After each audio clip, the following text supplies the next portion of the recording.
Okay, so today we're doing topic 35, which is big data and PySpark. For a little bit of context, the reason why this is topic 35, not a different part of this phase, because it does seem a little bit out of place, because it's not one of the main 4 topics. You're not likely going to be using this in any of your phase 4 projects, also just FYI, is because, and let me actually pull up phase 4 content real quick. It's only because in recommendation systems, there is one lab that you can do this in PySpark. Now, I am not expecting any of you all to be including PySpark in your project. I mean, you can if you want to, but you don't have to.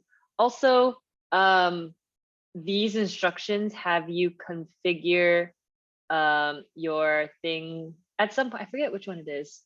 I think it's this one. So they ask you to do it with Docker, and the installation for Docker recently changed. So I actually think these instructions will not work. However, you can do PySpark without Docker on your within your own Jupyter notebooks locally, or I believe Illumidesk.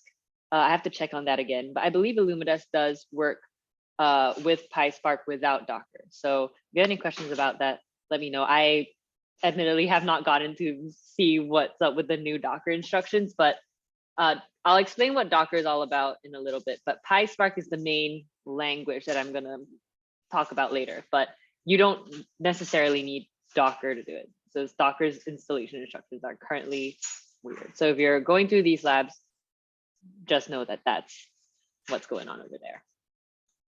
Cool. Also, for this study group, I'm going to talk about things at a very, very high level, mainly because most of you will not need to use big data for this project, for your capstones as well. Neither do a lot of people use big data at their very first jobs out of graduation. You have a lot of time to ramp up towards big data processes. So we're going to talk about very high level. What are some of the things that you're going to come across as you look at big data, and what does that even mean, like big data? Okay, so to start, as I was saying, an overview, then we're going to talk about MapReduce. And if anything, one of the most important concepts that you might be asked about as you look towards big data is this concept of MapReduce. And I'll talk about what that is in a little bit. The Hadoop ecosystem. So Hadoop is a company that has created this ecosystem for doing big data, and I'll break that down later as well.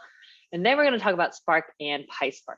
Spark and PySpark are basically the language of which you code in big data. So as an example, we are doing our machine learning in Python on our regular size data sets. If you wanted to do it on big data, you would do it using Spark or PySpark. For us, probably PySpark. And we'll get into more of those details later too.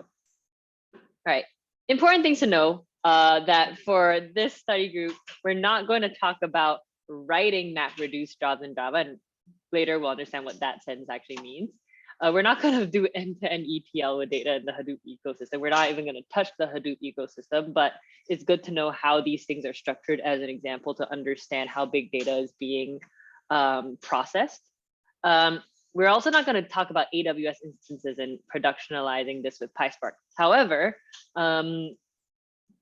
important to, not important, but like for you all to know, topic 43 is on AWS. I will not be doing a study group on this because these labs are literally the Amazon tutorials, which I feel like are the best way to go through this material rather than me talking about it first and then you all go through it. Also optional, but that is there if you want. And SageMaker is actually Amazon's version of a Jupyter notebook. So you're able to run your machine learning and stuff on Amazon, on AWS if you'd like. Cool. So as I was mentioning before, frameworks involving MapReduce, Docker, PySpark, and distributed systems are highly technical and specialized. So we're only going to talk about it at a very high level. And I do think that that's enough context for now. All right. So what is big data? I feel like this term gets thrown around a lot. Like I think a lot of companies are like, oh, we deal with big data. Sometimes true, sometimes not. So big data is characterized by 3 things, the 3 V's. Basically volume. We're not talking about mega or gigabytes of data, but not even terabytes, but petabytes, I think is what it's called. Also velocity, the fact that your data is coming in consistently. For example, here you can see that, okay, coming in batches. By coming in batches, that means you have maybe a CSV at time every month or so. Maybe you have like your monthly transactions and you get those CSVs every month. That's more like batches. Periodic, maybe it's every couple of hours, maybe every day. Near real time, where there's a little bit of a lag. And nowadays you can actually get real time data. And especially if you're dealing with very, very large scales of data, it is very important that you have data in real time. Something that is really interesting to note, like big companies such as TikTok, for example, updates their algorithm every 5 minutes, is what I recently read. So you can imagine that they're getting a lot of their data in real time. Also variety. Variety is something that I feel like not many people think about when they think about big data. Big data usually is characterized by, okay, there's a lot of it, but also in variety. So for example, Facebook definitely has big data because you don't only have, you know, posts, number of friends, likes, things like that, but you also have images, video, raw text.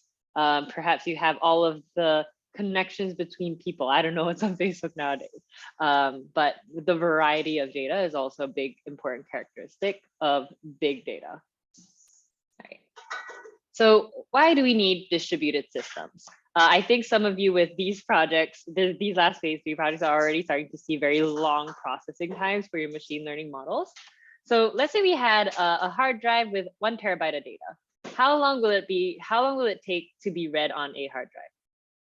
Sorry, how long would it take for 1 terabyte of data to be read on a hard drive?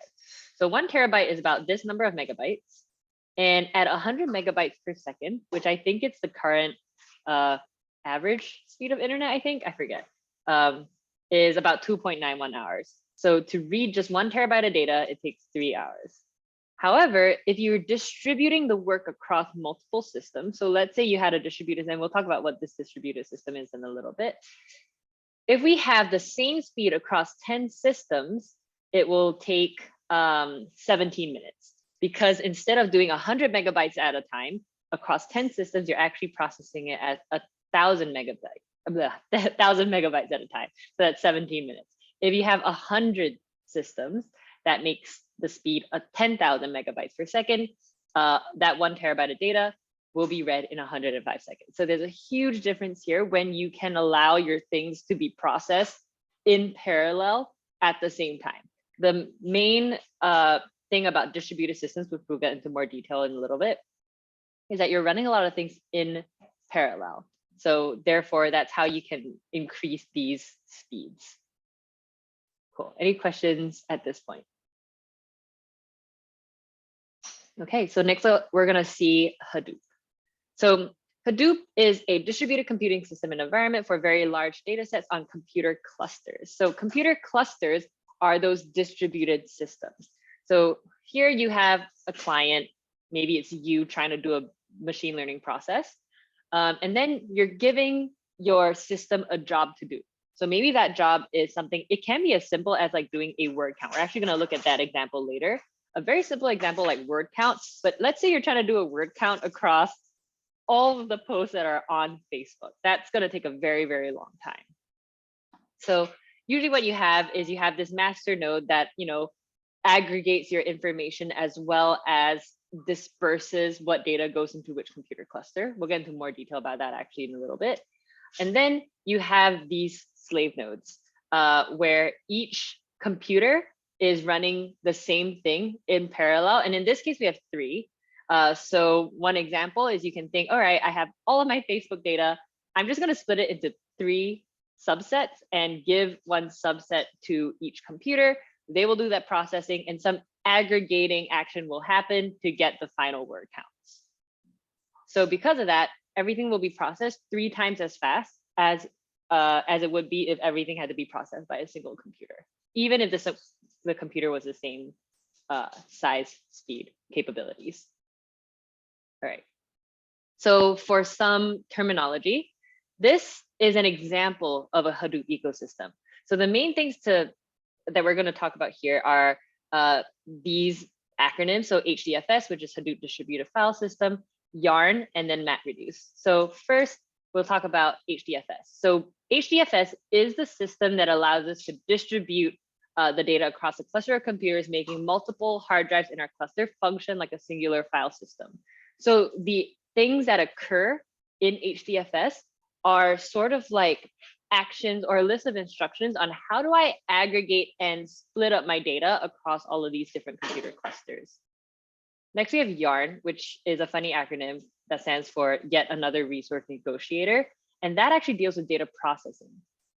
Oops, what it does is it decides what each node runs and when. So whereas HDFS is more of like the hardware, I like to think of Yarn as kind of the software, because maybe for certain processes, it might be more efficient to split up the work in a certain way. So let's say for word count, maybe I should sort all of my words first, maybe sort them by alphabetical order, and then each computer only has to deal with certain ranges of letters, for example. Just, I don't know how it actually works, but as an example. So other resources like MapReduce can be built on top of Yarn. So MapReduce, which is the process we're going to talk about later, Yarn is able to communicate with basically the task that you need to do. And it tells all these computer clusters, all right, to do this task, this is the best way to do it. I know this is a little bit dense, but any thoughts or questions about this? Okay, so the idea of divide and conquer, this is where we start to talk about MapReduce, which I think is conceptually one of the most important parts of dealing with big data. So again, we've been talking about this since the first slide, but instead of just using one system to perform a task, Hadoop and MapReduce allow tasks to be divided across multiple systems. So as I mentioned, tasks are going to be split up into many subtasks. And the way that this splitting up is done really depends on what the task is. These subtasks are going to be solved individually and then recombined into a final result. So MapReduce is that process of splitting the task into subtasks to allow them to be processed in parallel. So first, the reason why it's called MapReduce is because it's done in two phases. First, the mapping phase. What it does in the mapping phase is it transforms all of your data in parallel across all the nodes in your computing cluster in an efficient manner. So again, depending on the task at hand, maybe there's a better way to spread out your work, like in doing word count, you do something a certain way. Maybe if you even wanted to find like the maximum value in like a string of 10 million numbers, there's a more efficient way to do that versus randomly saying, all right, you look at this chunk of numbers, maybe you want to first sort, and then you don't have to, make things easier. So there's the mapper phase. And then there's the reducer phase, which is how you aggregate all of your data and return a final result. Now, all of these are actually written in Java or Scala. So these jobs are being written in, I think they're usually more object-oriented languages. So this is not super important for us to understand right now, but this is, I want to say that this is Scala or Java, I forget. But this is basically how you map word count. And this is how you reduce word count. Now, something like word count can be a little bit easier because if you just conceptualize, all right, what's the most efficient way for me to get 10 people to count all of these words in this book?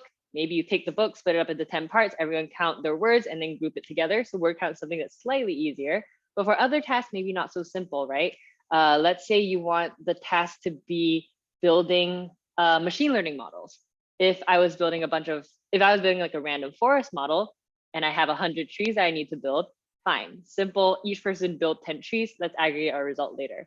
But something like boosting is a little bit trickier. So we'll see pros and cons of that later.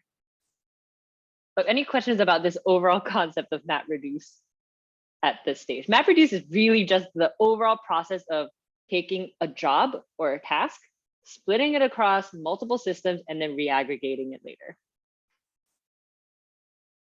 All right, let's take a look at this example. So this is a very generalized form of MapReduce. So you have a bunch of different inputs. You're going to map them to keys and values, reduce it to a result. Next slide is going to be a little bit clearer. So let's say we're doing word count with MapReduce. So here we have all of these words over here. So in this example, we're going to randomly split these words into our three machines. So here we have deer, bear, river, car, river, deer, car, and bear. Now each machine is going to compute a word count. So this is the mapping over here. It's mapping the function. And so we're doing a word count over here. Cool. And as part of the reduction process, it's seen that reshuffling these words such that similar words are grouped together is more efficient. So this is just one example of how a process can be scaled to multiple machines. So they're shuffling these, reducing it. So you can see now they get that bear appears twice, cars 3 times, deer twice, rivers twice. Then you aggregate it as the final result. So this is a very, very simple task, but you can see the task has become a little bit more complicated because you're splitting it across multiple machines. However, this is probably much faster than just using a single machine. Questions at this point? All right. So even though Hadoop does speed up processing, and it does usually speed up processing by the number of machines that exist in the ecosystem, there are a few problems. So iterative algorithms. So the example that I gave earlier on doing random forests across 10 machines, a lot easier to conceptualize how you would do that across 10 machines versus something like boosting. If you think about boosting, if you don't remember, the boosting algorithms are basically using the outputs of the prior tree to build your next tree. So because boosting is done iteratively, not as easy to conceptualize when you're doing it in distributed systems. Another problem is Hadoop jobs are mostly written in Java or Scala, which can be painful, error prone without expertise, making it less accessible. I don't know if any of you have tried to code in Java. I have tried to code in Java. I hate it so much. Very, very hard to code in Java, but its object-oriented nature is what makes it most, I guess, appropriate for doing things like this. All right, so beyond Hadoop, beyond MapReduce. So now we're talking about Spark. So far we've talked about MapReduce, and MapReduce can actually be done in many, many different languages. But Spark is kind of another way of, or another application of doing distributed computing. So as you can see here, with iterations, Hadoop doesn't necessarily help when it's an iterative process like running a boosting algorithm. However, Spark, by some miracle, figured out how to do that in a more efficient way. So you can see that the running time, when you increase the number of iterations, Hadoop increases, which makes sense, but Spark doesn't as much. All right, so what is Spark? What is Spark? Spark is basically a lot more fault tolerant. It is a little bit more accessible because it has a higher level query language. Basically, if you're working on any of the PySpark labs, you'll see that a lot of the syntax is very similar to pandas, is very similar to scikit-learn. So it makes it a lot more accessible. SQL-like semantics on top of MapReduce is basically saying that, it's just a lot more interpretable from the syntax of the code itself. It is useful for iterative algorithms, and also some Spark jobs can be up to 100 times faster than traditional MapReduce. So what is happening with Spark that regular MapReduce doesn't have is basically some people who have written these Spark jobs have figured out a way to circumvent the iterative nature of iterative algorithms. I don't know how they do it. They have their own way of doing it and figuring out what's the best way to distribute work in an iterative algorithm. So for every task, it's going to be different. Questions about this? I know this is a little bit abstract. Okay, sweet. So within Spark, there's PySpark. So regular Spark is Apache Spark, and it was originally written in Scala. I like to think of Scala as like in between Java and Python. And Spark is a general purpose data processing software that offers high-level APIs written in Scala, Java, R, and Python. So Spark basically has a lot of these data processing jobs, things like, I don't know, like concatenating a data frame, doing word counts, value counts. Basically, a lot of your data frame methods Spark has, and I'll show you all some examples of that later. So to support Python with Spark, their community released PySpark. So PySpark is actually Spark, but used within Python. Kind of similar to how we are able to use SQL within Python for when we needed to query a database. PySpark has very similar computation speed and power as Scala, and PySpark APIs are very similar to Pandas and scikit-learn. I'll show you all some examples of these in a couple slides, I believe. Okay, so SparkContext and RDDs. So PySpark has this thing called SparkContext that if you are going to use PySpark, you have to set up SparkContext. And it's an entry point into the world of Spark via Python, similar to using a cursor to connect to a SQL database. So SparkContext, basically very similar to a cursor object for when you need to query a SQL database. Next, you have RDDs, which stand for Resilient Distributed Datasets, and they are the fundamental data structures of Spark. Literally data frames. I like to think of RDDs as just data frames, and they are split across multiple clusters. So RDDs are basically the Spark representation of a set of data spread across multiple machines with APIs to allow you to act on it. RDDs are to PySpark what Pandas data frames are to Jupyter notebooks, exactly what I said earlier. And RDDs, similar to data frames, can also come from any data source. You can read in text files, you can read in a SQL database if you wanted to, you can read in JSON files, you can read in CSVs, Excel files, all of those will work with RDDs just in the same way how you can get data to work with your data frames. Right, so features of RDDs, they are very resilient. Usually they have the ability to withstand failures. They're distributed, they span across multiple machines. You actually don't see that they're span across multiple machines, but when you're interacting with an RDD, you know that they are distributing your data across multiple machines. And next, data sets. They can be a collection of partitioned data. They can exist as arrays, tables, tuples, whatever data, however you need your data to be represented, you can represent it in an RDD. Okay, so how do you create and work with RDD? So this is just a code example to show you all how similar this is to like a cursor object. So first you can import Spark session, which is what I told you was basically that cursor that you use to access the SQL database. And to create it, you just have to do this. This is building the Spark context. And then to work with an RDD, if you have this very, very simple data over here, you can see 1, 2, 3, ABC, 4, 5, 6, DF, basically this data frame. Doing this dot parallelize, that is the action that is spreading this. I mean, it's a small data set in this example, but that one line dot parallelize, that is what is distributing your data across multiple machines.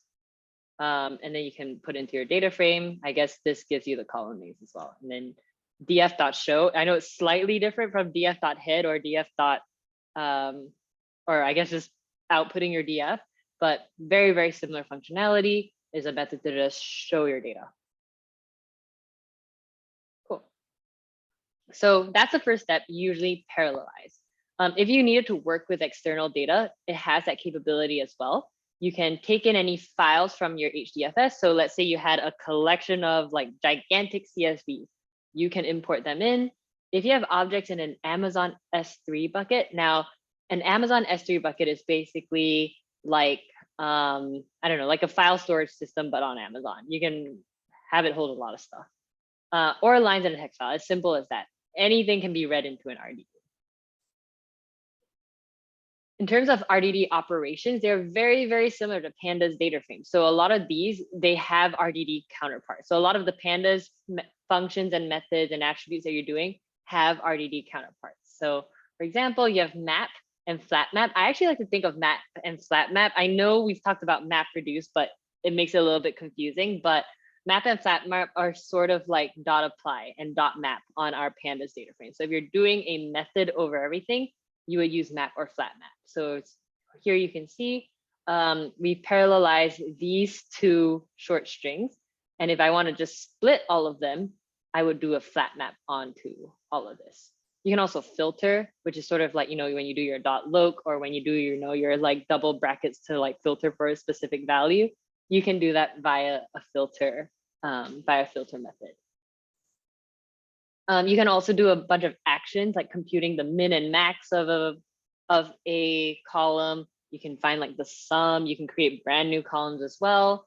Operations that return a value after running a computation on RDD. Literally for any of these things, you can sort of just Google and figure out what's the PySpark equivalent of doing this with data frames.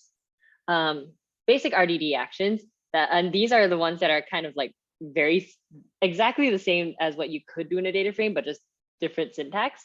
So collect is returning all the elements of the data set as an array, similar to df.toArray, I guess. There's take, and take is the same as dot head for our pandas. Then there's first, which just returns the very first row. And then there's count, which is sort of like, I guess, the dot shape, or yeah, the number of rows in your data frame. So you can count the total number of elements in your RDD. Cool. So next, use cases. So Spark, if you set it up with an HDFS, with a Hadoop distributed file system that's, for example, taking in live data, you can 100% do all of that in real time. If you know you have a pipeline that is streaming in data like every second, you can actually set up things to analyze your data that's coming in real time. You will just have a bunch of scripts that's doing the analysis, and you'll have your results. It could be updating maybe every minute or every like 30 seconds. That's definitely something you can do. So data ETL. ETL stands for extract, transform, and load. If you're very interested in these processes of taking raw data from somewhere, doing that cleaning and feeding it into a database, data ETL would be something to look into. Things like data engineering do a lot of data ETL processes. Next, also data enrichment. Because you are bringing in data in real time, there's this whole idea of, all right, I have my data up until 6 p.m. yesterday. How Spark basically has the functionality to continuously or continually enrich that data with new data that keeps coming in. And so you're kind of seamlessly building on your database nonstop. Machine learning, which is, I guess, what we would most likely use it for. MLlib is the library that you can install within PySpark that allows you to do things like ML modeling, market segmentation, clustering, and things like sentiment analysis and recommendation engines. So that lab that is on our curriculum under recommendation system uses PySpark. You can also do interactive analysis. Again, because everything is streaming in live, you have that level of interactivity. Now, how MLlib is literally like scikit-learn in PySpark, but people have just figured out, or the creators of MLlib have just figured out how to most efficiently do our machine learning tasks across multiple systems. So MLlib, how is doing it for us, not very important, but how we can do it or how we implement it, that's a little bit more relevant. So on this next slide, which is my last slide, here you can see that we can train and test a decision tree classifier using MLlib. So over here, you're basically instantiating and training a decision tree model. As you can see, the syntax is slightly different, but it's really just a matter of looking up what is the right way to use something. And there are a lot of examples online. So decision tree.train classifier, you can see that you have your training RDD. Training RDD is basically like your X-train, I guess. You have two classes. This is your categorical features. You can do your .predict. You can grab your predictions, and then you can get your metrics as well. And this is actually showing you the decision tree. So here you have an accuracy of 80%. I also don't know what data set this is, but you have your 80% accuracy here, and then you have your decision tree model. And here it's basically showing you the tree structure. Instead of printing out the picture of the tree and all of its nodes, it'll basically show you all of the if statements that lead to the breaking up of your tree's depths, I guess. So from here, you can see that it looks very, very similar to what we do, just different syntax, but they're pretty much doing the same processes, optimized for doing it across a bunch of different machines at the same time. Cool. So that is a quick introduction to big data. I will say that this is not the most important thing for right now, but good to know that if you ever were dealing with like a gigantic data set, I'm saying like at least gigabytes of data, you can definitely turn to PySpark for doing your processing, doing your modeling. I will say like less than 1% of our students end up doing one of these in their project. At most, maybe implementing a couple of the models using MLlib, but the results, because you're working with the same data as you would within your Jupyter notebook, don't make a huge difference unless there is a model that exists within PySpark that doesn't exist in scikit-learn. Cool. Any questions? That's all I had to share for today. All right, going once, going twice. Cool.